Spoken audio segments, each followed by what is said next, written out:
Okay. Let's have a conversation. Okay. All right. Let's say I'm a new recruit. I just got out of basic. I know nothing except what I was taught through basic. I'm going into my MOS. My MOS I chose as medic. Teach me. Mm-hmm. Alright, hold on, let my dog stop barking in the background.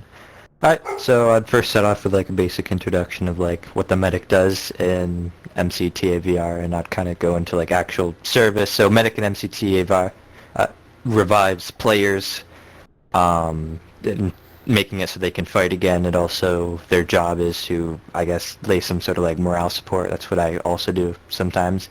In actual medical field, it's apply medical aid to those who need it in combat situations, depending if you want to become a combat medic or a field medic. Kind of the same, but one works in combat, one works on the edges of combat. Then I just kind of go over like basically what we'd be doing. So like I remember when I was taught, so you have like communicating with someone who's down, like start counting down, or like telling them to start counting down instead of screaming medic, or telling them to like once you revive them, stuff like that. And I'd tell them like when is a safe time to like go and revive your patient, or when it's a bad time to go revive your patient. So say if you're under heavy fire, you might want support from the rest of your team to give you suppressive fire, so you can then either move to the person and stim them, or move to the person and drag them. Also with that, with dragging them, if you need help dragging them, have someone assist you. Or if it's not heavy fire, you just go in, you help them out. Say if it's like a room of contents where you're like in one room, the target has been taken out in the other room where you got shot from, then you can move over and give them medical aid just right there instead of in the heat of the moment. And you can take more time.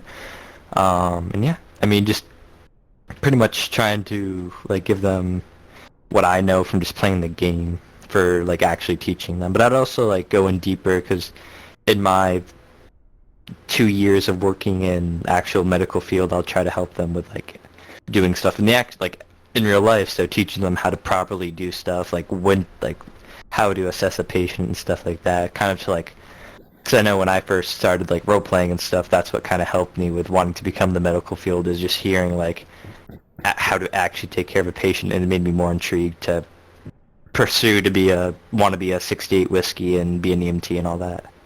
Let's say a guy gets downed. He's right next to you. You already know where he is. You don't need to communicate all that. Let's say, yeah, he's like on the wall next to you. What's the first thing you think you should do before you even go and touch the body? Make contact, see if they're even still like alive, or if they're just dead. Do I already know that they're just knocked, or You don't I know just saw them anything drop on the more ground? than you just know they dropped to the ground. Alright, so yeah, just check, maybe make verbal contact with the person, and also maybe check to see where we were taking the fire from, and see if possibly if they are like knocked, just knocked, like if I have a chance of possibly going and grabbing them really quick and then dragging them to cover, or if I need more help from other assets within the team. Okay. I'd first possibly check to see where the tango is, if it's in a room, or I mean, kind of like a deep dive into it. That'd probably be past like a lot of people's knowledge, is like, because in the heat of the moment it could be difficult. But if I have like a general knowledge of like the type of gun he was using, like how many ammo he has left, or anything like that. But generally, just making sure that the target or the threat is like still not like facing down the hallway right straight at me, or still sending rounds down or down the AOF, because if I have a friendly down and there's someone with still firing rounds down AOF, or still like looking down like the hallway, that's immediately I'm probably going to get met with fire if I try to move in to help that person out. Check to see if the threat is still, I guess, active. I don't know the actual term that I should use. Let's say it's incoming storm. We're in the field trying to get to the compound over on the other side. at the garage. So we're at the garage, they're at the compound. Two of them are shooting from the like cars, and we're at the garage. The guy goes down. He's kind of out in the open to the right. What do you think? So okay, so you've already made contact. You already know he's okay. You've already checked that he's still alive. It's an active target. What do you think you should do next? I would return fire. So start off by sending rounds down towards the enemy. And while doing that, I can either communicate to my team like I need suppressive fire, follow my tracers or something like that, just to make it so the enemy is suppressed so that they have a, like, you know what I mean, like they're suppressed, they're going to be flinching more, probably worse aim, they're not going to be standing right in the middle, they're going to move. And also that if I have the chance, like if I have someone who's running recon, have them possibly throw a smoke over and give me some extra cover. Or, yeah, and then just after that, making my way to the person, and instead of reviving them right there in the middle of the area, which I know I sometimes do a lot, but instead I would like try to drag them to cover, so instead of them spawning in and immediately taking fire from the enemies and possibly dying right after I revived him, he has a chance of like being able to survive because he's not right in the middle of the area. And same with me, like, so I'm not dealing with taking out a stem, unsheathing the stem, putting the stem in, and then moving backwards. Same situation, open field, 2 targets. Guy goes down in the open field.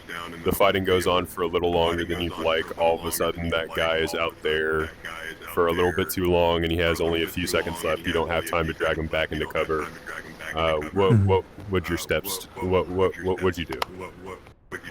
Well, I mean, if that fight has been going on for a little bit longer than I expected, that would, from like just common knowledge for me, that means most likely the enemies are either suppressed somewhere behind cover, or that some of the targets are knocked down, so I could be down to like 0 targets or just 1, which is a lot higher odds of surviving instead of 2 tangos shooting right at you. So from there, I would, while running to him, still have my service weapon in hand, but I'd be taking out my my stem, unsheathing it, and then like administering the stem.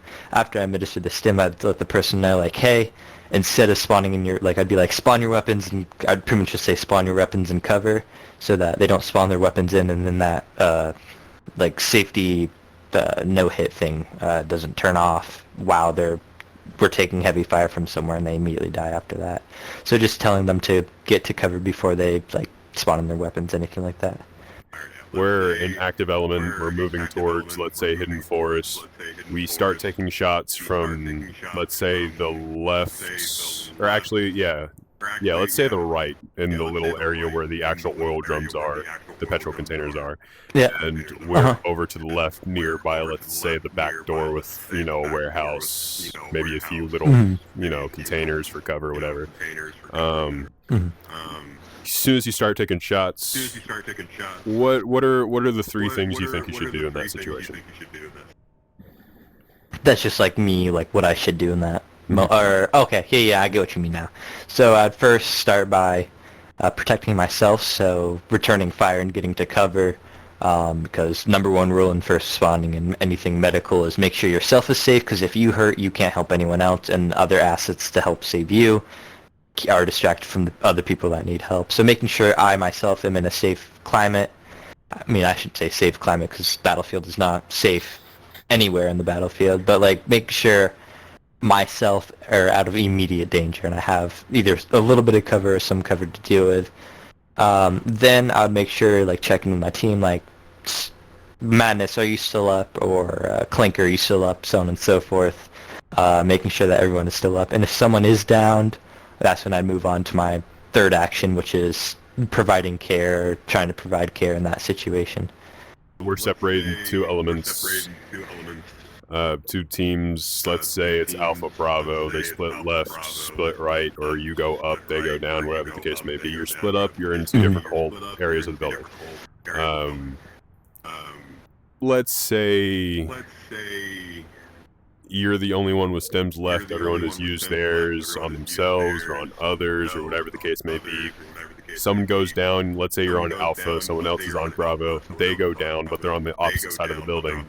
And let's say by the time you even get halfway, they're already at like 5-10 seconds, if you even get to them at all. on the call of medic. What do you what's your first thought when you experience that?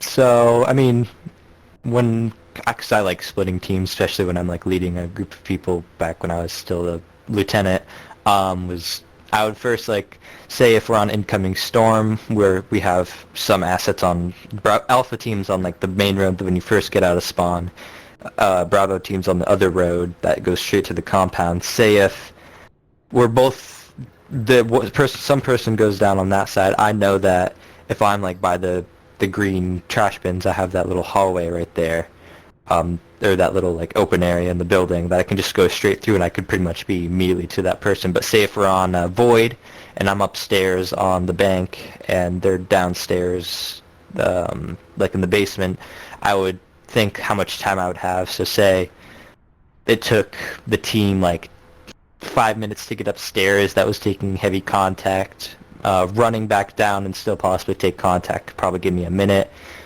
The respawn timer thing is 30 seconds. I probably won't have time, so I just let them know, hey, I can't get to you.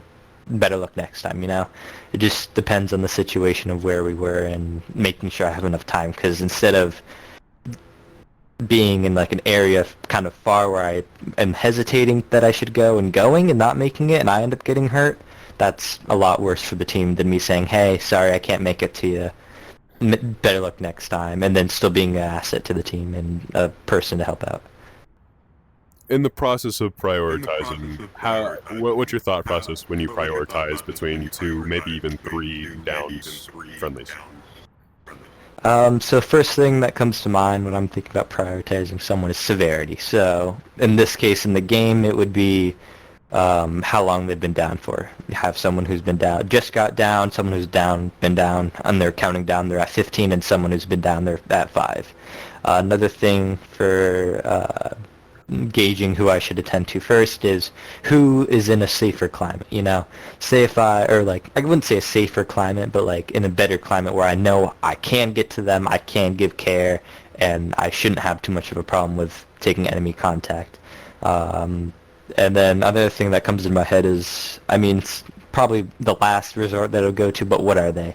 Are they a rifleman, recon, medic, another medic, sorry, breacher, you know, just their MOS, because if I have a medic who has, like, 5 seconds left, they're in, I could get there and stuff, but then I have someone who's right, like, in open area but has a longer time, I'm going to go to that medic, because he either can he can be stemmed and then also go help me with that person, or if I go down, that medic can take my place in that scenario. I have one last question. This might be a little redundant since I technically already gave you the answer, and so far from what you've been telling me, I think you already know the answer to this before we even started this interview. But you secure the area, let's say, okay, back incoming storm, 2 targets have been dealt with. What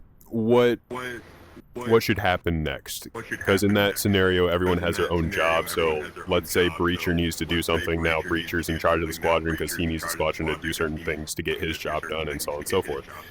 Well, in a medical situation, you would take charge. With that charge in mind, what would be your next action while you go to resuscitate?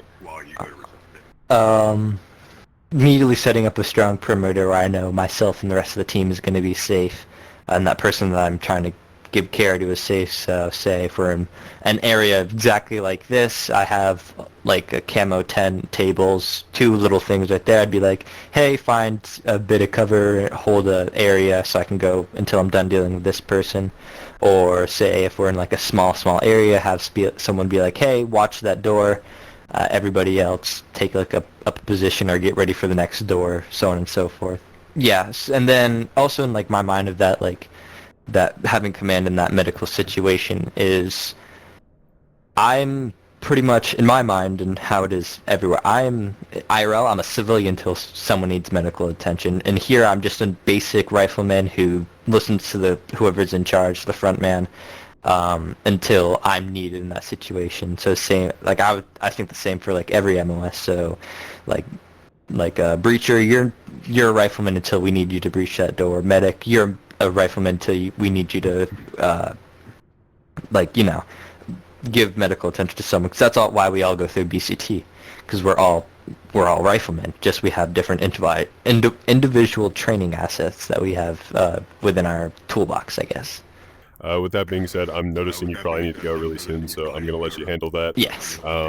From everything I've heard, I've heard pretty much everything outstanding. Everything's outstanding. Your application, I reviewed it. It's pretty good. You have experience, and you've talked about that experience a little bit mixed in with the VR concept. So I'm going to review this, and it might even be added to a training video, or you might see it on a media page. Yeah. Thank you for your time. All right. Yeah, no problem. I have high hopes. All right. Thank you. Have a good night. Or I'll be back on later, but see ya. That was my pistol. Thanks.